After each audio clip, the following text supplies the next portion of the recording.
Extra classe.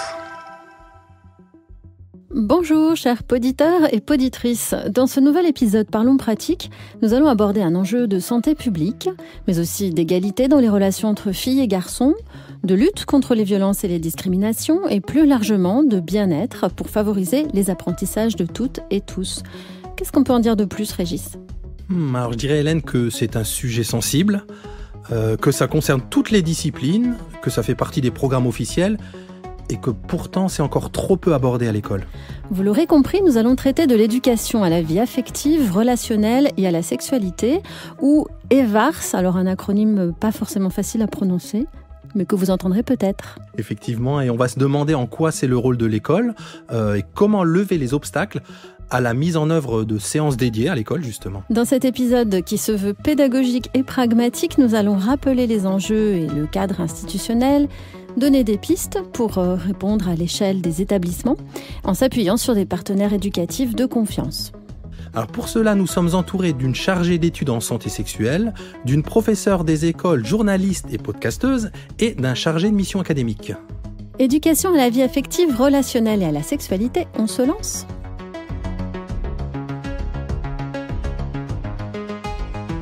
Delphine Rey, bonjour. Bonjour. Alors vous êtes chargée d'études en santé sexuelle à Santé publique France et vous êtes notamment coordinatrice du numéro de janvier 2024 de La Santé en Action, éducation à la sexualité pour les jeunes, une approche globale et positive.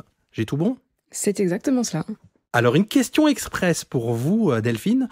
Est-ce que vous pouvez nous aider à définir en quelques mots ce qu'est la santé sexuelle ? La santé sexuelle, c'est au-delà de l'absence de maladie et de dysfonctionnement, c'est un état de bien-être qui va être aussi bien physique, émotionnel, mental ou social autour de la sexualité. Ça va recouvrir des questions assez diverses autour de l'orientation sexuelle, de l'identité de genre, de l'expression sexuelle, des relations, du plaisir, toutes ces dimensions. Merci. Guillaume Tonussi, bonjour. Bonjour. Vous êtes enseignant de SVT et chargé de mission académique et formateur à l'éducation à la sexualité dans l'Académie d'Aix-Marseille. Votre petite question pour vous, vous êtes donc formateur, vous rencontrez beaucoup d'enseignants. Quel est le besoin qui remonte des enseignants sur cette question de l'éducation à la sexualité ? Alors, il y a plusieurs besoins. C'est d'abord les besoins classiques, c'est-à-dire ils disent on veut des outils, comment animer les séances et également des connaissances sur des sujets.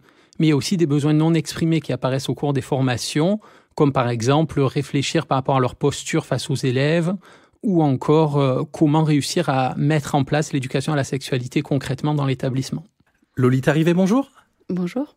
Alors, vous êtes enseignante dans le premier degré et journaliste, et vous êtes la créatrice du podcast « C'est quoi l'amour maîtresse ?», un hors-série du podcast « Le cœur sur la table » de chez Binge Audio.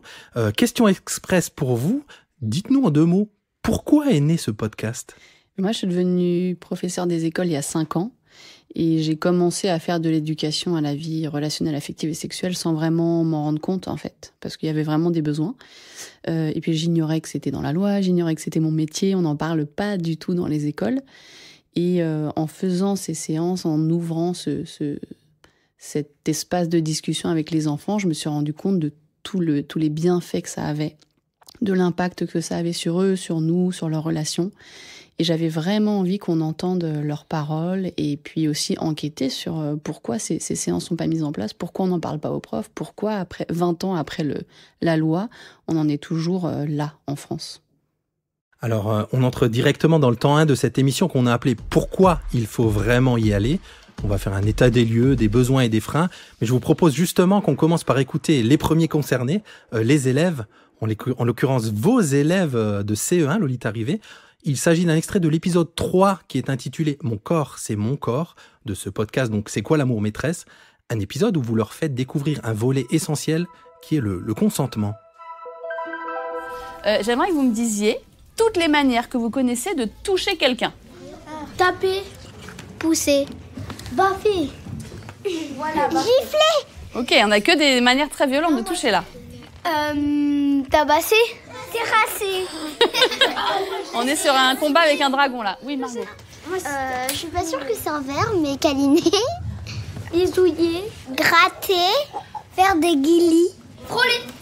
Quand quelqu'un vous fait ça, en général, votre corps il répond quelque chose. Soit il répond Oui. Parce qu'il trouve ça agréable, sympa. Soit il dit Non, ça me fait mal. parce qu'il trouve ça Pas agréable. désagréable. Vous connaissez ce mot. Lolita Rivet, pour rebondir sur cet extrait, mais plus largement, pourquoi ça vous semble important de commencer si tôt cette éducation auprès des élèves ? Alors déjà, là, moi je commence en CE1 parce que j'ai des CE1, mais je trouve que c'est déjà tard. Il faudrait commencer bien plus tôt. Parce que je me rends compte qu'à l'école, on est confronté à ça tout le temps. Enfin, les enfants sont dans des relations plutôt violentes entre eux, que ce soit verbalement, physiquement. Le consentement, au-delà du mot même, le consentement, ils savent pas du tout ce que c'est. Donc ils passent leur temps à se bousculer, à se pousser, à se taper, à se serrer, sans jamais se préoccuper de comment l'autre reçoit ça. Mais les enfants subissent ça de la part des adultes tout le temps. Donc c'est pas étonnant qu'ils reproduisent. C'est pour ça qu'il faut en parler très tôt, je pense, parce qu'ils sont déjà confrontés à ces situations dans leurs relations. Donc parler de relations, expliquer qu'en fait dans les relations il y a des règles, qu'on fait pas ce qu'on veut, qu'il faut faire attention aux autres, à ce qu'ils ressentent, il faut être à l'écoute du langage corporel, etc. Ça, pour moi, on doit l'apprendre aux enfants dès qu'ils commencent à marcher, à parler, tout petit. Guillaume Tonucci, plus largement, pourquoi, c'est une question qu'on entend souvent, pourquoi ça serait une mission de l'école de parler plus généralement de la sexualité ? Alors, c'est une mission de l'école, déjà parce que c'est dans les textes de l'école, c'est dans les textes, dans la loi de 2001 sur la contraception et l'avortement qui nous demande de faire 3 séances par an d'éducation à la sexualité. Mais si c'était que ça, ça ne nous ferait pas vibrer forcément. Et c'est aussi une question de santé publique. Et quand on voit tous les indicateurs de santé publique, que ce soit sur les grossesses non désirées, les IST, les violences sexuelles, sexistes, le mal-être des jeunes LGBTI, etc., on se rend compte que y a un vrai besoin d'éducation à la sexualité et que, en étant en contact avec tous les jeunes de France, on a vraiment une place privilégiée pour les aider. Et il y a un autre volet, c'est également une légitimité sociale, où il y a besoin d'apporter une information fiable, humaniste, positive et non normative par rapport à tout ce qu'entendent les élèves, les enfants, enfin les jeunes dans la société, que ce soit au niveau de la pornographie, mais aussi dans les discussions entre camarades, sur les réseaux sociaux. Et donc le rôle de l'école, c'est essayer d'apporter ce regard différent. Vous parlez du rôle de l'école. Je crois que dans le préambule des projets de programme, il est explicitement question d'une part spécifiquement scolaire de ces compétences. L'idée, c'est effectivement en aucun cas de se substituer en famille. Quelle complémentarité entre les deux, pour le coup ? Alors, la complémentarité, elle est très claire, c'est-à-dire que l'école n'est pas là pour dire ce qui va être bien ou pas bien. On ne va pas apporter de valeurs morales, on respecte les valeurs propres à chaque famille, tant qu'on reste dans le cadre des lois françaises. Donc, il y a déjà cette complémentarité-là. Après, il y a un appui sur les connaissances dans les programmes, mais cet appui, il ne dispense pas de séances d'éducation à la sexualité proprement parlée. Delphine Raïb, il y a une évolution là actuellement. Jusqu'ici, effectivement, on parlait plutôt d'éducation à la sexualité en France, en tout cas. Là, on passe progressivement à ce qu'on appelle, donc de ce joli acronyme EVARS, donc éducation à la vie affective, relationnelle et à la sexualité. Qu'est-ce que ça représente, cette évolution, en fait ? Est-ce que ça permet de vivre peut-être aussi des confusions ? Oui, cette évolution, elle accompagne beaucoup les pratiques. Tout ce qui est éducation, qui vise au développement des connaissances, des attitudes, des compétences qui vont servir tout au cours de la vie la possibilité de développer une vie sexuelle, des relations affectives qui sont saines et qui sont satisfaisantes, ça s'est appuyé déjà depuis des dizaines et des dizaines d'années sur ces valences relationnelles et affectives, mais les premiers travaux qui ont été menés étaient très ciblés sur le risque d'infections sexuellement transmissibles, de grossesse non désirée, les violences. Et l'histoire de cette éducation, elle arrive avec l'histoire liée au risque. Donc on a commencé par développer une éducation très centrée sur les risques, et sauf que les recherches, plus de 60 ans de recherche sur le sujet, nous a montré que pour pouvoir avoir un impact sur les risques, eh bien, il fallait aussi intégrer tout ce qui était relation, tout ce qui était affectif, tout ce qui était lien avec son environnement. Et c'est là que rentrent ces questions de plaisir, d'intimité, de relation, d'expression de soi. Et puis c'est ce qui intéresse les enfants et les adolescents, on se rend compte, c'est-à-dire que oui, ils sont à l'écoute quand on leur dit faites attention, mais ce qui les intéresse, c'est la relation à l'autre. C'est quoi être amoureux, c'est quoi être en couple, qu'est-ce qu'on fait pas, comment on dit à quelqu'un qu'on l'aime, qu'est-ce qui est normal ou pas normal concernant les violences. C'est ça qui les intéresse vraiment. Et c'est par là qu'ils doivent normalement rentrer dans la relation et la sexualité, c'est-à-dire par quelque chose de positif et de très joyeux. On ne peut pas juste leur parler de tout ce qui est horrible dans la sexualité. Il faut d'abord leur transmettre cette joie de la sexualité, du rapport à l'autre. Et c'est ce qui est la logique de la relation. On n'entre pas en contact avec autrui pour s'assurer qu'on maîtrise bien les notions du consentement, ou on ne cherche pas à avoir un rapport sexuel pour être sûr qu'on s'est bien posé un préservatif. On le fait d'abord parce qu'on est dans une dynamique de relation à l'autre, d'échange, de construction, et ensuite la question des risques arrive et leur prévention. Guillaume Tonucci, c'est quoi les objectifs de cette éducation ? Vous nous aviez parlé de 3 objectifs. Alors, en fait, il y a 3 champs sur lesquels vont s'appuyer l'éducation à la sexualité. Il y a un champ biologique, et c'est celui qui a été beaucoup mis en avant pendant un certain temps. C'est-à-dire, on va parler des différentes IST, des grossesses, comment elles se déroulent, des règles, et de toutes ces questions que finalement les profs de SVT ou les infirmières scolaires font. Et c'est pour ça que l'éducation à la sexualité a beaucoup été portée par ces personnels-là. Mais dans l'éducation à la sexualité, il est tout aussi important de parler de la sphère sociale et de la sphère psycho-émotionnelle. Et si on reprend l'exemple des IST qui vient d'être cité... Alors, IST peut-être préciser ? Oui, ce sont les infections sexuellement transmissibles qu'on appelle parfois MST, qui sont les maladies provoquées par ces infections.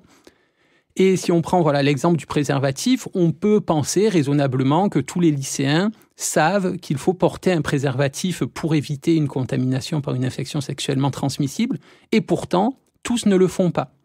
Et si on se questionne sur pourquoi ils ne le font pas, on va voir que peut-être qu'ils ne le font pas parce que ça fait mauvais genre pour une fille de proposer des préservatifs. Peut-être qu'ils ne le font pas parce que le garçon a peur de perdre l'érection, d'avoir moins de plaisir. Et donc, il va falloir travailler sur ces questions-là également pour pouvoir avoir une transmission de messages efficaces. Lolita Rivet, il y a parfois des craintes. Là, on a entendu vos élèves tout à l'heure dans un extrait. On en entendra d'autres au cours de l'émission. Mais il y a parfois des craintes des réactions qu'on pourrait avoir des parents. Qu'est-ce que vous avez eu de votre côté comme réaction des parents, à la fois positive et peut-être négative aussi ? La majorité des parents voient pas de problème à ce qu'on fasse ça. Une petite minorité est très contente que l'école s'en empare et qu'on aborde ces sujets-là en groupe. Parce qu'on parlait tout à l'heure de se substituer aux familles, mais déjà, c'est pas du tout la question. Et en plus, il advient pas du tout les mêmes choses quand on parle de ça avec ses parents en famille ou quand on parle de ça dans l'institution de l'école, qui est quand même très symbolique pour les enfants, avec des pairs, PAIRS, donc avec d'autres enfants qui vivent d'autres choses, avec une personne qui a un peu autorité, qui est le maître ou la maîtresse. Il y a des choses qui sortent et qui se disent et qui existent et qui se construisent, qui n'ont pas lieu dans la famille. Pour moi, c'est complémentaire. Et puis, il y a aussi une petite minorité qui n'est pas du tout contente qu'on aborde ces sujets-là, parce que ce sont effectivement, malheureusement, encore des sujets politiques qui relèvent aussi de l'intime, qui relèvent de la culture.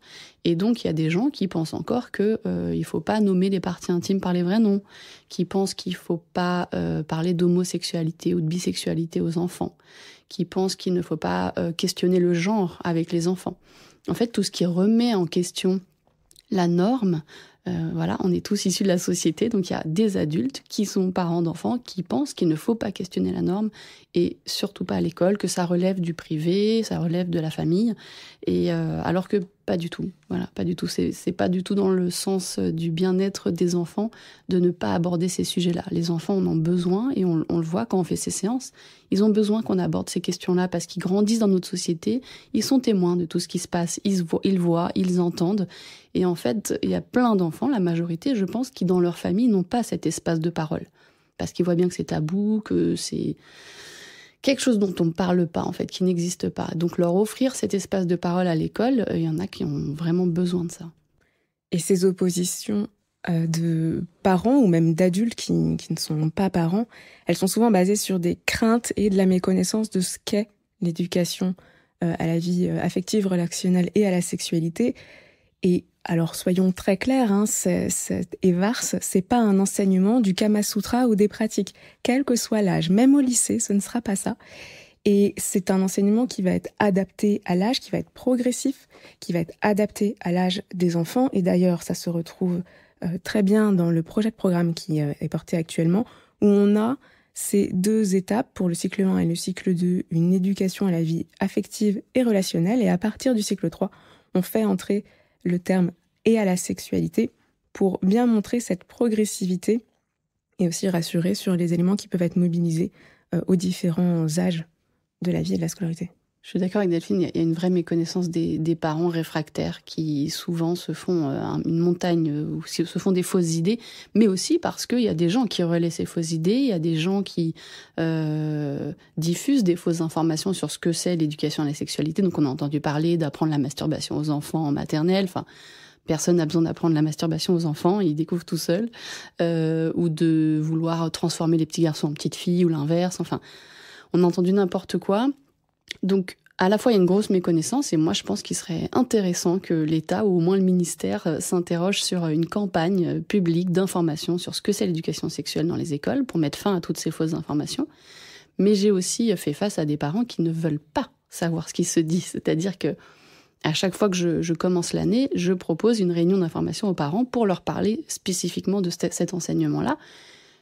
Plein de parents ne viennent pas et la plupart des parents qui sont réfractaires sont des parents qui ne viennent pas s'informer ou qui ne veulent pas discuter quand on propose d'en parler parce qu'ils veulent enlever leur enfant. Donc on a des cas de parents qui ne veulent pas que leur enfant assiste aux séances. Ils pensent que c'est facultatif, ça ne l'est pas, c'est dans le programme, c'est obligatoire, on ne peut pas retirer son enfant parce qu'on ne veut pas qu'il apprenne quelque chose qui va à l'encontre de nos convictions. Voilà, donc il y a à la fois un manque d'information, mais aussi des vraies résistances politiques et culturelles. Guillaume Tonucci, ces freins, il ne faut pas le nier, ils font partie quand même des freins qui font que les enseignants hésitent parfois, que les établissements peuvent hésiter aussi. Est-ce que vous les avez rencontrés ? Est-ce qu'il y a d'autres freins aussi qui font que finalement cette éducation, elle est encore peu abordée ? Alors, ces retours de parents existent, mais par exemple, à l'échelle de l'Académie d'Aix-Marseille, ils sont extrêmement rares. Il y a pas mal d'éducation à la sexualité qui est en train de se mettre en place, et cette année, on n'a eu que 2 retours de collège où il y a eu des parents qui étaient réticents, et dans les 2 cas, finalement, après un entretien avec la direction et une explication de ce qui était réellement fait dans l'éducation à la sexualité, eh bien, les situations se sont apaisées et les profs ont pu faire leurs séances sans aucun souci. Et d'autres freins, alors, peut-être plus du côté du temps qu'on peut allouer à ces questions-là, de la formation.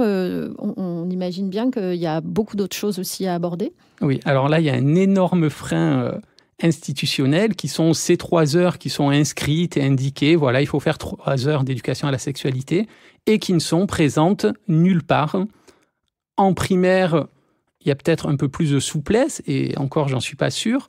En collège et en lycée, il y a un emploi du temps avec des heures allouées par discipline, et tout le monde doit faire l'éducation à la sexualité, donc personne doit le faire. Et quand on essaie de le faire en lycée, il y a toujours le bac qui arrive et qui est sûrement plus important aux yeux des collègues, etc. Et donc là, c'est vraiment un frein énorme. Et également au niveau des établissements scolaires de grande taille, ce qui est difficile, c'est de coordonner pour pas qu'il y ait une classe qui ait 4 séances et puis d'autres qui ait 0. Donc il faut une personne qui soit là et qui se charge de cette coordination, mais il faut des moyens pour ça, qui ne sont pas présents. Donc là, il y a un programme qui apparaît, qui est une bonne idée, mais ce programme ne lève pas cet énorme frein de la mise en place de l'éducation à la sexualité. Parmi les freins aussi que nous, on peut récupérer en discutant avec les personnes qui sont sur le terrain, c'est la légitimité personnelle. Se sentir légitime à aborder ces questions-là, savoir comment le faire et avoir les connaissances scientifiques pour pouvoir parler des sujets et donner les bonnes informations. Ce qu'on voit dans les analyses, dans les études scientifiques qui démontrent l'efficacité des interventions, c'est qu'en effet, pour pouvoir mener ces discussions, il faut être formé. Il faut soi-même s'être renseigné. Il faut, quand on est sur les plus grands, connaître son territoire pour savoir vers où réorienter. Et il faut aussi avoir en tête que lorsqu'on parle d'éducation, lorsqu'on fait de l'éducation à la sexualité, on ne parle pas de sa sexualité. On ne parle pas non plus de la sexualité des personnes qui sont en face de nous. Et là, d'autant plus des enfants qui sont en face de nous. on apporte un discours, des enseignements qui sont généraux, qui permettent de construire la pensée, de se positionner dans le monde dans lequel on évolue, mais en aucun cas, en séance collective, on ne parle de sa sexualité. Bien sûr, il peut y avoir des questions personnelles qui ensuite peuvent être discutées suivant les besoins de chacun des élèves, à la fin en séance, plus tard, une fois qu'un adulte de confiance a été identifié au sein d'un établissement ou d'une structure. Mais les séances collectives ne sont pas faites pour parler de l'intime. Alors merci Delphine, parce que vous nous offrez une transition idéale vers le temps 2 de cet épisode, dans lequel on va rentrer un petit peu plus dans le détail de ce qu'on peut faire, proposer. On l'a intitulé « Allez, on se lance », parce qu'on se dit qu'il n'y a pas que des freins, il y a aussi des envies et des besoins. Et on commence bien sûr avec un nouvel extrait du podcast de Lolita. Épisode 1, c'est pas de ton âge. Et là, Lolita pose une question. La dernière fois, on a fait une séance sur quoi, Thelma? Est-ce que tu te souviens? On a appris que le vrai sexe des femmes, c'était la vulve. Et le pénis pour les garçons. Est-ce que vous en avez parlé à vos parents? Non. Elle m'a dit c'est des bêtises. En fait, elle n'était pas trop d'accord pour parler de ça. Alors pourquoi il y a des adultes qui pensent que c'est pas bien, d'après vous? Parce qu'après, on peut redire à d'autres gens à le dire. Comme si c'était un gros mot dans certains cas, dans d'autres cas, non. Et je pense que vos parents, on leur a peut-être pas dit quand ils étaient petits, donc ils pensent que c'est des gros mots, mais c'est pas des gros mots. Pénis et vulve, si je le dis, c'est bien que c'est pas des gros mots. Est-ce que je vous dirais des gros mots, moi? Jamais je dirais des gros mots. Lolita. Je dis souvent des gros mots. Non, c'est hyper intéressant cette séquence. Pardon, je rebondis tout de suite parce que j'y pense, mais c'est marrant, mais c'est vraiment un sujet de crispation, surtout le mot vulve. Autant le pénis, bon, ça va, les adultes l'ont souvent entendu, mais le mot vulve, on m'a vraiment reproché de le dire. Parce que déjà c'est vraiment significatif de l'invisibilisation du sexe féminin dans notre société, c'est-à-dire que ce mot-là n'existe pas, et que quand on le dit, on est hyper choqué parce que on l'a identifié comme quelque chose de presque pornographique. Et donc moi j'explique aux enfants, c'est le mot scientifique. D'ailleurs cette séquence, je la fais différemment maintenant. Je commence par montrer toutes les autres parties de mon corps en demandant comment ça s'appelle. Donc je montre l'épaule, le tibia, la cheville, le pied, etc. Et là, les enfants, ils répondent tous en même temps sans lever la main. Le pied, maintenant. Bon, évidemment, je ne montre pas mes parties intimes, mais je leur dis, OK, est-ce que vous connaissez le nom des parties intimes? Et c'est juste pour leur montrer qu'en fait, elles ont un nom scientifique, comme les autres parties du corps. C'est pas pour en faire des parties comme les autres, puisque justement, après, je leur explique que c'est des parties intimes, qui sont privées, que personne n'a le droit de toucher, etc. Mais c'est pour leur montrer que c'est des parties normales qui ne sont pas sales. Il faut savoir que des élèves de CE1, quand je leur donne un dessin d'un bonhomme tout nu, vraiment dessiné, la moitié de la classe fait « bah, c'est sale, bouh, c'est dégoûtant ». Donc évidemment, il y a une pudeur, je pense, qui est inhérente aux enfants, mais j'entends aussi là-dedans, moi, tout ce qu'on leur a transmis sur la nudité. Le fait que ce soit sale, le fait qu'il ne faut pas montrer. J'imagine aussi tous ces enfants à qui on a dit, qui se touchaient les parties intimes, parce qu'un enfant, il ressent des sensations, il touche, c'est agréable. À qui on a dit, touche pas, c'est sale, arrête, fais pas ça. Et donc, on a transmis, en fait, c'est ça qui se passe, c'est qu'en ne faisant pas d'éducation à la sexualité, on en fait une sans s'en rendre compte. C'est-à-dire qu'on transmet que c'est sale, que c'est tabou, qu'on n'en parle pas, que tout le monde est mal à l'aise. Voilà, les enfants, ils ont très vite intégré ça. Et déjà, en CE1, ils ont des réactions hyper normées sur ce qu'est le corps nu, sur le fait que c'est pas bien, qu'il faut pas en parler, qu'il faut pas le montrer, etc. Donc, il manque déjà de mots clairs et neutres et joyeux sur le corps. Savoir nommer les parties de son anatomie de manière partagée, puisque finalement les termes scientifiques, vulve, pénis, ce sont des termes qui vont pouvoir être utilisés aussi dans un milieu médical, aussi avec des personnes de la justice, par exemple, si c'est nécessaire. Et donc c'est un vocabulaire qui est partagé. Et alors moi j'interviens en collège et je vois dès le collège la nécessité d'utiliser des termes qui sont partagés pour ensuite pouvoir parler prévention, pouvoir donner les outils de prévention des risques. Et en 4e, sur une classe de 4e, il y a à peu près la moitié des élèves qui ne distinguent pas la vulve du vagin. Or ensuite, pour pouvoir expliquer de manière à un médecin, où est-ce qu'on a mal, où est-ce qu'on n'a pas mal, et bien en fait c'est nécessaire. Donc dès qu'on apprend le nom pour l'épaule, le nom pour le nez, c'est essentiel de pouvoir apprendre toutes les parties de son corps. Moi j'étais assez... ça m'a fait sourire quand je me suis aperçue qu'en 4e, il y a des élèves qui savaient désigner les yeux, les coudes, le pli inguinal en allemand, en français et en espagnol, mais qui ne connaissaient pas le mot vulve en français. Bon, ça fait une bonne transition pour parler de ce qu'on peut faire dans le second degré, parce que du coup, ça voudrait dire que même en cours de langue, on devrait pouvoir faire de l'éducation à la sexualité. Alors, on peut travailler l'éducation à la sexualité dans vraiment toutes les disciplines, que ce soit en langue, en sciences économiques et sociales, étant donné que l'éducation à la sexualité ne se limite pas à la sphère biologique. Il y a une partie psychologique, une partie sociale, et ce qui fait que beaucoup de professeurs dans beaucoup de matières peuvent y entrer, soit à l'occasion, souvent en langue ou en français, on étudie des tableaux, ou en français, lorsqu'on va étudier des textes sur l'amour ou sur d'autres questions, en philosophie. Vraiment, l'éducation à la sexualité, chaque professeur peut et serait bien qu'en fasse dans sa discipline. Delphine, vous souhaitiez dire quelque chose à propos des langues vivantes ? Oui, il y a des jeux qui sont faits par l'éditeur, c'est Sexploration.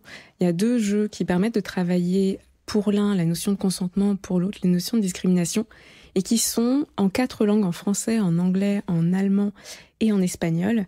Et je pense notamment au jeu OK pas OK, qui permet de créer des scénettes et du coup de développer son vocabulaire qui peut complètement être utilisé par des professeurs de langue pour travailler la question du consentement. Et alors là, du coup, on est vraiment sur faire de l'éducation à la sexualité dans sa discipline, qu'est la langue. Et c'est aussi un jeu qui peut être adapté même en primaire, alors pas forcément en anglais, mais voilà, mettre en mouvement le corps, la pensée, se mettre dans des situations pour les exercer, ça a tout son intérêt pour l'éducation à la sexualité. Lolita Rivet, en préparant l'émission, vous nous disiez, si je me souviens bien, que quand on est enseignante en école primaire, on a les élèves 6 heures par jour, on les amène aux toilettes, on voit leurs parents, on les voit grandir, et que ce rapport particulier invite peut-être plus les enfants à des échanges sur ces relations affectives. C'est sûr. C'est vrai qu'un jour, on m'a reproché, sur les réseaux, on m'a dit « Moi, je ne veux pas qu'une étrangère parle de ça à mes enfants ». Et j'avais envie de répondre, mais je ne suis pas une étrangère, j'ai un rapport très proche aux enfants, parce que, comme vous dites, je les vois 6 heures par jour, 4 jours par semaine, parce qu'on vit une année ensemble. Et donc, on partage énormément de choses, on construit une relation, et on devient, je l'espère, pour ces enfants, une figure de confiance. C'est en ça que, pour moi, l'éducation à la vie relationnelle, affective et sexuelle, elle appelle aussi un changement de posture des enseignants vis-à-vis des enfants. Si on est trop vertical, trop autoritaire, trop dans la sanction, c'est très compliqué de faire ces séances avec les élèves. Parce qu'ils ont besoin d'avoir confiance, ils ont besoin de se sentir écoutés, ils ont besoin de se sentir considérés. Et en ça, faut que, en tant que prof, on se questionne, nous, sur notre rapport aux enfants. Mais évidemment que les enfants ont besoin d'avoir ces figures-là de confiance et de relations proches pour pouvoir faire émerger tous ces thèmes. C'est sûr que c'est beaucoup plus simple en primaire. Voilà, je sais qu'au collège, au lycée, on a les enfants quelques heures par semaine. C'est peut-être plus compliqué, même s'il y a quand même des relations qui se créent. En primaire, c'est vraiment très propice. Delphine. Et la notion d'adulte de confiance, ici, elle est primordiale. L'adulte de confiance, ça va pas forcément être l'adulte qu'on aime bien ou qui nous fait rire. Ça va être l'adulte qu'on sait qui va pouvoir nous aider si on a besoin. Et pour revenir sur le terme quelqu'un d'étranger, généralement, quelqu'un d'étranger sur ces questions-là, c'est entendu comme quelqu'un qui est extérieur à la cellule familiale. Or, il est indispensable de rappeler que les violences sexuelles sur les mineurs s'exercent en grande majorité au sein alors si ce n'est de la cellule familiale, de la cellule périfamiliale. Et donc, pouvoir discuter de ces éléments avec des personnes qui sont extérieures à cette cellule, ça permet aussi de repérer des violences et de ensuite les prévenir, accompagner la reconstruction des enfants. Moi, je me permets d'enfoncer un peu le clou parce que pour moi, c'est un peu c'est mon cheval de bataille dans le sens où c'est l'urgence. J'aimerais que ça le soit pas, mais malheureusement, c'est l'urgence. Il y a un enfant sur 10 qui subit des violences sexuelles dans sa cellule familiale, plus ou moins proche. Un enfant sur 10, ça fait 2 à 3 enfants par classe. pour moi, on devrait être en urgence nationale à former tous les profs, à repérer les signaux, à recueillir la parole, à apprendre à faire un signalement, à protéger ses enfants. On devrait en être là, en fait. On n'y est pas du tout. Et malheureusement, je pense qu'il y a un gros déni social, mais notamment chez les profs, qui, quand ils entendent ces chiffres-là, se disent toujours « Ah oui, mais pas moi, enfin, pas dans ma classe, pas dans mon école ». Personne ne veut croire que ça arrive aux élèves qu'on a en face de soi. Et quand on apprend ces chiffres-là, donc 165 000 enfants abusés sexuellement chaque année, 2 à 3 enfants par classe, bien sûr que c'est les enfants qui sont devant nous, bien sûr que c'est les enfants qu'on voit tous les jours, en fait. Un enfant qui vit ça, il est en grave danger, physique et psychique. Et donc, on devrait tous l'aider, et l'institution, l'école, devrait être la première sur le front pour aider ces enfants. Parce que c'est pas dans leur famille qu'ils vont être aidés, c'est pas dans leur famille qu'ils vont être sauvés, puisque c'est là que ça arrive. Guillaume Tonucci, justement, sur ces cas qui peuvent effectivement arriver, que faire en cas de révélation d'une situation problématique, disons, de la part d'un élève ? Alors, si un élève vient parler à un personnel de l'éducation nationale, la première chose, c'est de l'écouter, de ne pas remettre en doute son témoignage, de le remercier pour la confiance qu'il pose en nous. Et parfois, son récit peut être incohérent, il peut y avoir des lacunes. L'élève peut nous sembler particulièrement détaché de ce qu'il dit. Mais quand on pense au phénomène de mémoire post-traumatique, c'est tout à fait normal. Et donc, on ne va pas souligner ces incohérences, on ne va pas poser de questions trop fermées non plus, au risque d'induire de mauvaises réponses, puisque ce recueil de la parole va être ensuite la base de la procédure pénale qu'il y aura derrière s'il y a une procédure pénale. Une fois qu'on a accueilli cette parole, eh bien, il va falloir faire un signalement au procureur de la République. Et ce signalement, c'est la personne qui recueille la parole qui le fait. On ne va pas aller demander à l'élève de répéter à l'infirmière, de répéter au chef d'établissement ce qu'il a déjà eu une fois le courage de faire. Donc, on se charge de faire le signalement, mais bien sûr, on ne reste pas seul. On se fait aider des autres personnels de l'éducation nationale, parce que c'est terrible à vivre, beaucoup moins que pour l'élève, mais pour la personne qui reçoit ça, c'est également une lourde charge à porter. Et donc, il est important que la personne qui le reçoit se fasse aider. Donc ça, c'est important de le dire, parce que c'est peut-être un cas qui peut être assez inquiétant pour un enseignant. Il peut se trouver démuni dans une situation comme ça. Donc, bien rappeler ce protocole. Je ne sais pas si les enseignants ils sont vraiment formés là-dessus, mais on peut le dire. Oui, en tout cas, ceux qui viennent en formation éducation à la sexualité sont formés là-dessus.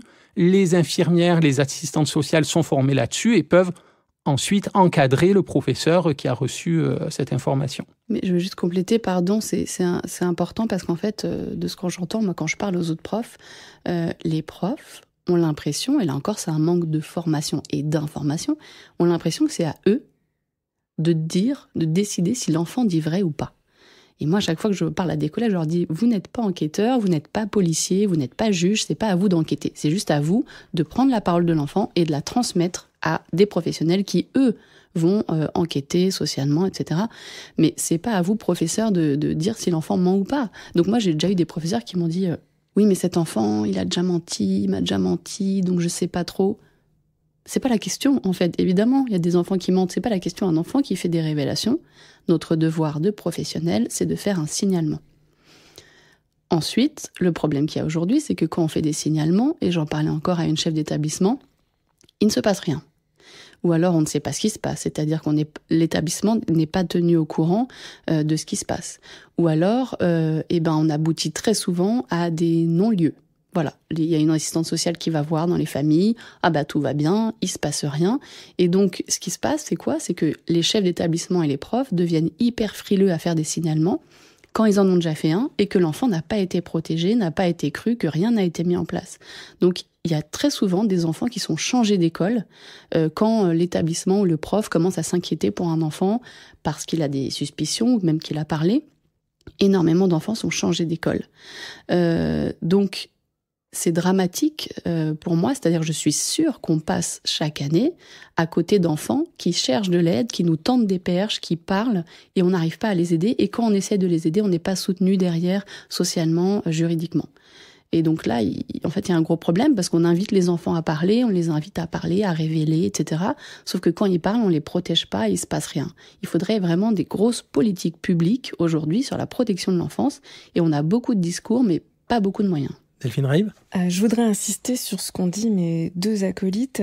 En cas de témoignage de la part d'un enfant, en cas de soupçon, le signalement, c'est pas une possibilité, c'est une obligation légale de la part des adultes. Le devoir de l'adulte, c'est de signaler, c'est de déposer le témoignage. Ensuite, on a des personnes dont c'est le métier qui vont aller investiguer, alors avec plus ou moins de partage avec les personnes qui ont témoigné, mais qui en tout cas vont mener cette investigation. Ça, c'est le premier point. Sur les procédures à mettre en place et sur les différentes étapes, il y a des fiches mémo qui sont bien faites sur le site violence-sexuelle au pluriel.info qui reprennent les 4 grandes étapes du signalement qui peuvent être intéressantes pour les personnes qui seraient dans ce cas-là. Et le dernier point que je voulais aborder, c'est que là, on parle des faits rapportés par les enfants. Lolita a rappelé les chiffres, 2 à 3 enfants par classe. C'est pas des chiffres qui sont nouveaux, c'est juste des chiffres dont maintenant on dispose. Donc, ce qu'il faut avoir en tête aussi, c'est que la communauté éducative, elle est comme le reste de la société. Et donc, dans la communauté éducative, on a aussi 2 à 3 adultes qui étaient des enfants par classe qui ont connu ces violences. Et il est très difficile d'accompagner quelqu'un plus loin que là où on a été. Donc, il faut savoir s'entourer. Si on ne se sent pas en capacité d'accueillir, d'accompagner ou que c'est trop violent pour soi-même, il faut trouver les ressources, c'est pas forcément évident, mais de pouvoir échanger avec des collègues, de pouvoir s'appuyer sur son équipe de direction et soi-même de s'appuyer sur les choses qui sont mises en œuvre.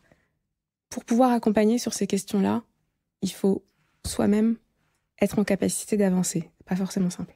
Encore une fois, un pont d'or pour la partie suivante, effectivement, qu'on a intitulé « Oui, mais pas tout seul ». C'est ce que vous dites un petit peu tous les trois. Il faut jamais rester seul face à ces situations-là et d'une manière générale dans ces éducations-là. Je vous propose dans cette partie qu'on aille voir un petit peu sur quoi on peut s'appuyer, mais qu'on aille refaire un tour dans la classe de Lolita. Cette fois, on est dans l'épisode 2, intitulé « Qui a peur de l'éducation sexuelle ?», où vous leur posez, Lolita, une question, j'ai envie de dire, aussi banale que complexe. Est-ce que, quand on est un garçon, on peut être amoureux que des filles ? Quand on est une fille, on peut être amoureux que des garçons? Non. J'avais une très vieille copine qui s'appelait Anna. Elle m'a dit qu'elle était amoureuse d'une fille. L'amoureuse de mon petit frère, elle a 2 mamans. Elle n'a pas de papa. Et les 2 mamans, elles se sont mariées. Ça veut dire les garçons, ils peuvent pas être amoureux avec des garçons. Pourquoi? Parce que c'est bizarre. On peut très bien voir un garçon qui va au mariage avec un garçon et les 2 sont amoureux. Par contre, quel garçon va faire le bébé? Mais moi, je connais quelqu'un qui était à la crèche avec moi. Il était amoureux d'un autre garçon, qui était amoureux d'un autre garçon. Et ce petit garçon, il avait 2 papas. Donc, ça montre que les garçons peuvent être amoureux de garçons et que les filles peuvent être amoureuses de filles. Merci beaucoup pour ce débat. Merci. Le débat est clos. Merci. Lolita Rivière, on a le sourire quand on entend vos élèves. Je pense que ça s'entend dans nos voix. Toujours. Pour vous lancer dans vos premières séances, sur qui, sur quoi, sur quelles ressources vous êtes appuyé? Bah oui, c'était un peu un problème, savoir que moi, j'ai pas été formée du tout sur ces questions-là, mais je m'y intéresse beaucoup, donc je me suis auto-formée, entre guillemets, donc j'ai beaucoup cherché sur Internet, du côté du Canada, des Québécois, des Suisses, et même des ressources, mais non francophones, du côté des Suédois ou des Pays-Bas. Ce sont des pays qui ont beaucoup plus de ressources que nous parce qu'en fait, ils ont fait quelque chose de génial. C'est-à-dire que dès que quelqu'un fait quelque chose, ils le gardent, ils le transmettent, ils mettent sur des sites, etc. Donc, ils ont beaucoup plus de ressources que nous. J'ai lu des livres. Alors, je conseillerais des livres tout à l'heure, mais vraiment, pour moi, ce qui semble vraiment très intéressant et complet, c'est les 100 questions que vont vous poser vos enfants de Charline Vermont, qui aborde toutes ces questions de relations, d'amour, de consentement, de sexualité, par tranche d'âge, donc de 5 ans à l'adolescence. Et donc ça m'a vraiment aidé à quadriller tous les sujets que je devais aborder avec les enfants. Et puis il y a des livres super qui s'appellent « Les petits illustrés de l'intimité », qui sont sur la vulve, sur le pénis, sur le genre, je crois, il y en a plusieurs, sur la reproduction, qui sont des livres illustrés avec des super dessins pour répondre aux questions des enfants sur les différences, filles-garçons, à quoi ressemblent les parties intimes. Donc en fait, on a énormément de ressources. Le problème, c'est que c'est pas centralisé et qu'il faut se débrouiller pour aller les chercher. Il faut y passer du temps et on sait bien que les profs n'ont pas le temps. Enfin, voilà, tous les profs le savent, on n'a pas le temps, on est tout le temps dans un flux continu de faire le programme, corriger nos copies, préparer nos cours, préparer des projets d'école. Et donc l'auto-formation, vraiment, moi je l'ai fait parce que j'étais convaincue et parce que j'avais ce podcast qui m'a poussée à me former. Mais je comprends que les profs le fassent pas. Enfin vraiment, je le comprends. Ils n'ont pas le temps en fait. Guillaume Tonucci, vous en tant que chargé de mission académique et puis formateur, vous êtes finalement un peu la personne ressource dans l'académie, j'imagine. Qu'est-ce qu'ont les enseignants à leur disposition pour avancer ? Alors, c'est vrai qu'au niveau de la formation initiale, il n'y a quasiment rien, voire rien pour énormément de professeurs. Pour les professeurs du premier degré, eh bien, il n'y a quasiment pas de formation non plus continue, si ce n'est des formations en maths et en français qui sont vraiment beaucoup plus importantes que tout le reste. Et pour les professeurs du second degré, il y a la possibilité de faire des formations pour devenir animateur de séances en éducation à la sexualité. Et après, il y a d'autres ressources qui sont disponibles, comme des sites internet ou des livres. Par exemple, dans l'Académie d'Aix-Marseille, on a fait un site sur l'éducation à la sexualité qui compile quelques ressources autour de cette thématique-là. Et les formations que vous animez, est-ce que vous pouvez nous dire un petit peu comment elles sont organisées ? Combien de profs vous formez dans l'année ? Alors, ces formations, on a décidé dans l'Académie de les faire qu'au niveau des établissements, c'est-à-dire que un prof, une infirmière ne peut pas s'inscrire seul, parce qu'on est parti de l'idée que pour que ce soit efficace, pour que l'éducation à la sexualité se fasse, il faut que ce soit une dynamique d'établissement. Donc on n'intervient que quand il y a un minimum de personnel d'un établissement qui est motivé. Donc on commence à 5, 6 maintenant avec les restrictions autour de la formation qui sont en place depuis cette année. Et on peut aller jusqu'à 20, 25 personnels d'un établissement formés. C'est des formations sur 3 jours. On fait 2 jours une première année et 1 jour l'année d'après. Et dans ces formations, on aborde différentes questions autour de l'éducation à la sexualité, mais on aborde également comment la mettre en place effectivement dans l'établissement. Et l'année d'après, quand on revient, on discute avec les équipes pour voir ce qui leur a permis de réussir ou pourquoi ils n'ont pas atteint tous les objectifs qu'ils s'étaient fixés. Delphine Reib, il y a un certain nombre d'intervenants autour de ces questions, des partenaires possibles pour accompagner les enseignants sur ces questions ? Oui, il y a des associations qui travaillent déjà depuis longtemps sur le sujet. Alors bien sûr, je vais citer le mouvement français pour le planning familial qui est relativement connu, qui est assez bien identifié. Mais il y a également d'autres cellules ressources comme par exemple les CRIPS. Et je vais citer spécifiquement le CRIPS Île-de-France, CRIPS, Centre ressources pour les intervenants. Et je ne sais plus ce que veulent dire le P et le S. Prévention sexuelle. C'est ça le problème des acronymes, ils prennent la place après du nom complet. Donc les CRIPS. Si vous tapez CRIPS Île-de-France, le site sortira. Et ces équipes mettent en place à la fois des formations gratuites en ligne auxquelles il faut s'inscrire, mais qui peuvent être suivies, et ont mis à disposition des ressources, des jeux avec les fiches pédagogiques de ces jeux. Alors c'est plutôt collège, lycée pour l'instant, mais voilà, ça fait partie des ressources qui sont mobilisables. Et il y a également en ligne un site que nous on coordonne à Santé publique France qui s'appelle On s'exprime, qui est un site destiné aux adolescents entre 11 et 18 ans. Alors 11-18 ans, c'est large, on est bien d'accord, les expériences vont être très diverses dans cette tranche d'âge-là.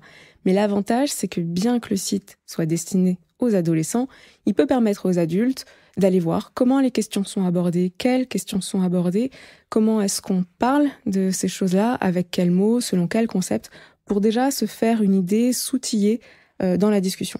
Et à côté de ce site internet, il y a des brochures, donc la brochure Questions d'ado qui est disponible gratuitement, qui peut être commandée sur le site de Santé publique France et qui peut être diffusée dans les établissements. Alors bien sûr, tous ces supports-là, ils doivent être consultés par les professeurs, par les intervenants avant la séance pour voir si c'est bien adapté à l'âge des enfants qui vont suivre les séances, mais elles sont en libre accès. Un dernier point peut-être avant de conclure cette émission sur justement le fait que souvent l'éducation à la sexualité elle est déléguée dans certains cas ou en tout cas elle est co-animée avec des partenaires extérieurs. Dans le projet de programme, il est d'ailleurs mis l'accent sur la co-animation avec 2 enseignants par exemple. Guillaume Tonucci, est-ce que vous pouvez nous dire un petit peu comment on travaille avec ces intervenants extérieurs qui viennent ? Parce que finalement, le prof a peut-être tendance à se mettre un peu en retrait.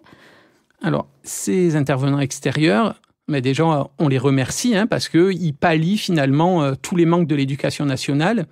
Et pour le moment, sans eux, très peu d'éducation à la sexualité serait faite. Malgré tout, lorsqu'ils viennent dans les établissements, il est nécessaire que ce soit coordonné. Ce n'est pas juste on les appelle, ils viennent et on ne sait pas ce qui se passe. Quand ils viennent, il faut qu'il y ait un personnel de l'éducation nationale qui soit dans la salle et idéalement qui ait été formé, qui puisse co-intervenir. Et ce qu'on essaie de faire, et vraiment là où il faut aller, c'est lors des formations établissements, inviter les associations qui viennent et qui interviennent à cette formation établissement pour que tout le monde échange, tout le monde ait les mêmes concepts, tout le monde ait les mêmes idées, et ensuite puisse faire une réelle association entre les partenaires extérieurs et les personnels de l'établissement. Delphine ? Cette intervention de partenaires extérieurs, à la fois, elle est essentielle à certains moments.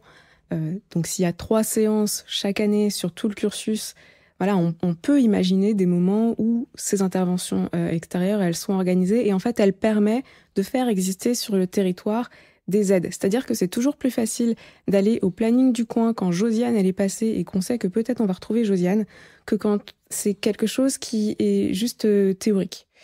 Et ensuite, la présence des personnels de l'établissement à ces séances, même si elles sont menées par des partenaires extérieurs, est primordiale parce que les partenaires extérieurs, malgré tout, ils passent.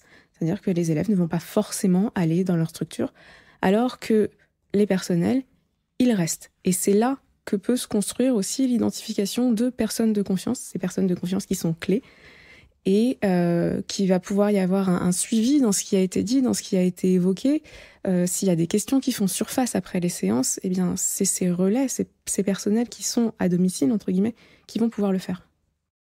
Oui, je veux juste conclure d'abord, désolée, mais on reproche souvent à l'éducation à la sexualité et à la vie relationnelle, affective et sexuelle de sexualiser les enfants, de leur mettre des idées dans la tête, de les traumatiser, de les pervertir. Et je veux quand même rappeler que toutes les études, et il y en a énormément, montrent que plus les enfants ont d'informations sur ces sujets-là, plus on en parle depuis qu'ils sont tout petits, plus ils savent de choses, moins ils ont de comportements à risque quand ils grandissent. Donc plus l'âge du premier rapport sexuel est tardif dans les pays où cette information elle est vraiment généralisée, moins il y a de transmission de maladies sexuellement transmissibles, moins il y a de grossesses adolescentes non désirées, moins il y a de violences sur les enfants aussi. Enfin, faut se rendre compte qu'en fait, cet enseignement, c'est pas juste un luxe, c'est pas juste une petite cerise sur le gâteau de l'enseignement. On parle d'un vrai changement de société, on parle de sauver des enfants des violences, on parle de assainir les relations. On parle de lutter contre les violences sexistes et sexuelles. Donc, c'est un enseignement qui vraiment peut changer la société s'il est généralisé, si on s'en empare. Voilà, donc c'est important de le rappeler. Merci tous les trois parce que c'est très riche. On aura encore plein de questions à vous poser, mais on doit arriver au terme de cet épisode avec ce temps d'inspiration. On vous demande à chacun, chacune quelque chose que vous aimeriez partager sur cette thématique. Lolita ? Moi, si j'ai un conseil à donner, c'est peut-être le projet de prévention, de lutte contre l'inceste qui a été fait par Mylène Chapiron, qui est une chanteuse et artiste, qui s'appelle Le Loup. Donc c'est à la fois un album pour enfants, Le Loup, c'est aussi une chanson et c'est aussi une vidéo de prévention des violences sexuelles contre les enfants qui est super pour parler de ces sujets-là qui sont très durs à aborder avec des enfants, mais elle le fait à hauteur d'enfant, elle le fait avec douceur et il est super pour en parler avec des enfants quand on ne se sent pas hyper à l'aise. Voilà, Le Loup de Mylène Chapiron. Merci Lolita. Guillaume ? Alors, j'ai 2 ressources à proposer. La première, c'est un parcours magistère qui a été fait à destination des professeurs du premier degré, parce qu'on a beaucoup parlé de la difficulté pour ces derniers d'avoir accès à une formation. Et donc, il y a un parcours magistère qui s'appelle « Éduquer à la sexualité à l'école primaire ». Et ensuite, il y a un livre qui, pour moi, est vraiment la base de l'éducation à la sexualité à l'éducation nationale, qui s'appelle « Éducation à la sexualité au collège et au lycée », qui a été écrit par Laurence Communal et qui est publié aux éditions Chroniques Sociales. Merci Guillaume. Delphine? Alors moi, je vais rappeler les différentes ressources que j'ai égrenées au fil de nos discussions. Donc il y avait le site On s'exprime et sa brochure qui s'appelle Questions d'ado, les sites des CRIPS, C-R-I-P-S, les centres de ressources pour les intervenants auprès d'auteurs de violences sexuelles, les CRIAFS, et notamment le site violence-sexuelle.info. Et enfin, pour le secondaire, pour les professeurs, les infirmières scolaires, les gens de la vie scolaire qui auraient envie mais qui craignent, je vous conseille la lecture de Pubère la vie, qui a été écrit par le docteur Capote, qui est quelqu'un qui fait de la prévention depuis une vingtaine d'années, plutôt en secondaire, et qui nous livre un peu ces 20 ans de terrain, avec des questions parfois étranges et aussi avec des questions qui reviennent tout le temps sur quand est-ce qu'on sait qu'on est amoureux, comment est-ce qu'on fait pour être en couple, enfin des questions qui sont très dans le relationnel et finalement dans ce qui fait la réalité des relations adolescentes. Bon, Pubère la vie, c'est un jeu de mots que Régis n'aurait pas renié. J'adore. Merci. J'adore, effectivement. Alors, pour conclure cette émission en quelques mots, tout, vous savez presque tout de ce qui se cache derrière cet acronyme d'EVARS, éducation à la vie affective, relationnelle et sexuelle. Bon, il faut y aller, pas seulement parce que c'est au programme. On a bien compris qu'il y a des enjeux forts pour les élèves, pour les enfants, nos enfants, que ça n'est pas sale et que surtout, vous n'êtes pas seuls. Nos trois invités ont partagé pas mal de leurs compétences, mais aussi de ressources. Merci à tous les trois. Merci Lolita, merci Delphine et merci Guillaume. Merci à vous. Merci. À vous. Un grand merci. C'était Éducation à la vie affective, relationnelle et à la sexualité. On se lance, une émission préparée et animée par Hélène Audard et Régis Forgione. Remerciements à l'équipe de Binge Audio pour l'utilisation des extraits du podcast de Lolita Rivet. C'est quoi l'amour, maîtresse? Prise de son, montage et mixage. Simon Gattegno, avec l'aide technique de l'atelier Canopée de Vanves. Coordination de production. Luc Taramini, Hervé Thury et Magali Devance. Directrice de publication. Marie-Caroline Missire. Suivez-nous sur extraclasse.réseau-canopé.fr ou sur votre plateforme de podcast préférée pour écouter tous les épisodes dès leur sortie. Une production Réseau Canopé 2024. Vous êtes cuit dans votre cabine à Marseille, là? Ça se voit pas qu'on est très rouge. Extraclasse.